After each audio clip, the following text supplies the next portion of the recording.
Hello दोस्तों, चलो बात करते हैं आज सैम्पलिंग की। सैम्पलिंग क्या होता है?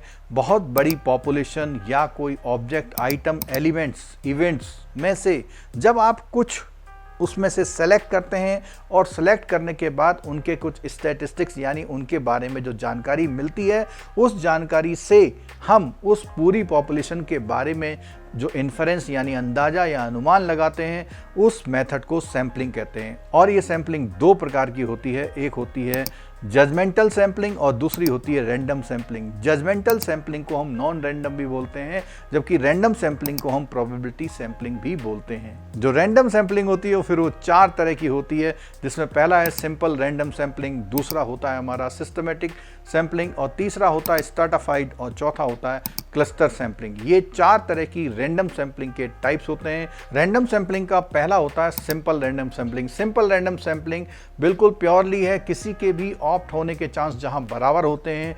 और ये simple random sampling two type की होती है, विद रिप्लेसमेंट और विदाउट रिप्लेसमेंट। आपने देखा होगा जब आप प्लेइंग कार्ड खेलते हैं तो प्लेइंग कार्ड खेलते समय किसी ने मान लिया एक कार्ड निकाला, अगर आप उस कार्ड को वापस उसमें करके डाल करके सफल दोबारा करके दूसरा ऑप्शन देते हैं निकालने का, तो इसको बोलते हैं विद रिप्लेसमेंट। और अगर आपने एक कार्ड निकाला और उस कार्ड को दोबारा उसमें नहीं डाला तो ये होता है आपका विदाउट रिप्लेसमेंट। और इस सिंपल रैंडम सैम्पलिंग में बात करते हैं हम लोग सैम्पलिंग डिस्ट्रीब्यूशन की, यानी कि जो भी सैंपल हम ले रहे हैं उनके भी सैंपलों का मीन वगैरह हम निकाल उसकी हम स्टडी करते हैं, और वो स्टडी करने के बाद जो उनके रिजल्ट्स होते हैं वो ऑलमोस्ट पॉपुलेशन के सेम आते हैं।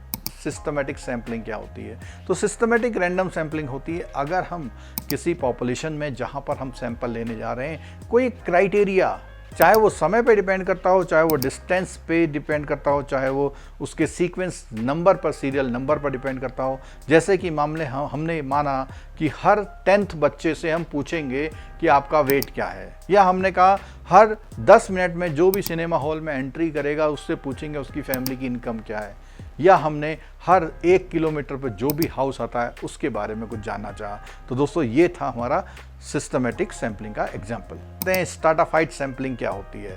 देखिए, रैंडम सैम्पलिंग का एक प्रकार होता है, एक टाइप होता है स्ट्रैटिफाइड सैम्पलिंग। और स्ट्रैटिफाइड सैम्पलिंग में क्या होता है, हम पूरी पॉपुलेशन को छोटे छोटे ग्रुप्स में बांट लेते हैं। लेकिन एक खास बात है, जिन ग्रुप्स में हम बांटते हैं वो ग्रुप्स अंदर अंदर कुछ सिमिलर कैरेक्टरिस्टिक्स वाले होते हैं, यानी उनकी स्टैटिस्टिक्स जो होती है वो सेम होती हैं, यानी होमोजीनियस होती हैं।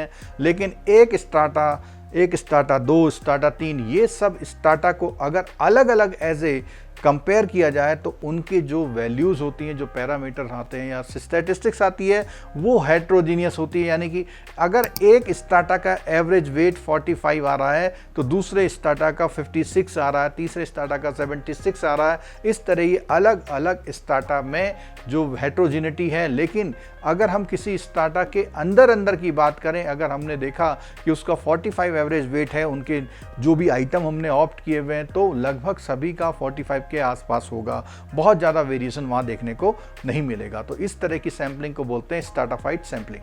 चलिए दोस्तों, अब जानते हैं क्लस्टर सैम्पलिंग क्या होती है। देखिए, क्लस्टर में भी क्या होता है, हमें ग्रुप बनाने पड़ते हैं, लेकिन ये ग्रुप जब बनाए जाते हैं तो उसी समय ध्यान रहता है कि उस ग्रुप में जो भी ऑप्ट किए जा रहे हैं उनकी वैल्यूज़ डिफरेंट हो, यानी वेरिएशन हो, यानी इसको बोलते हैं हेट्रोजिनिटी हो। लेकिन एक क्लस्टर की जो हेट्रोजेनिटी विदिन है दूसरे क्लस्टर की भी अंदर अंदर अलग है। लेकिन जब उन दोनों क्लस्टर को ऐड करके हम लोग कोई ऑब्जर्वेशन करते हैं तो उनके बीच में जो रिजल्ट होते हैं वो कुछ होमोजीनियस आते हैं। जैसे कि एक ग्रुप में आपके 10 केजी से लेकर के 40 केजी तक का वेट है, उनका एवरेज निकाला 32 आ गया। ऐसे इधर आपने देखा कि यहाँ पर भी जो है 10 से लेकर के 100 तक है, उनका एवरेज निकाला तो वो भी ऑलमोस्ट 32 आ रहा है। यानी दोनों क्लस्टर के रिजल्ट जो होंगे सेम होंगे।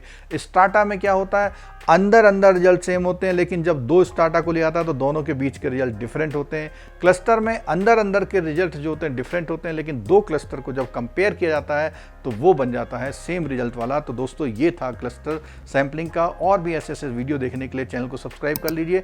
और अगर आप लाइव क्लास लेना चाहते हैं तो नीचे दिए गए लिंक डिस्क्रिप्शन में दिया गया है, उसमें आप जानकारी लेकर के हमसे बात करके अपने ऑनलाइन पेमेंट से आप क्लासेस ज्वाइन कर सकते हैं।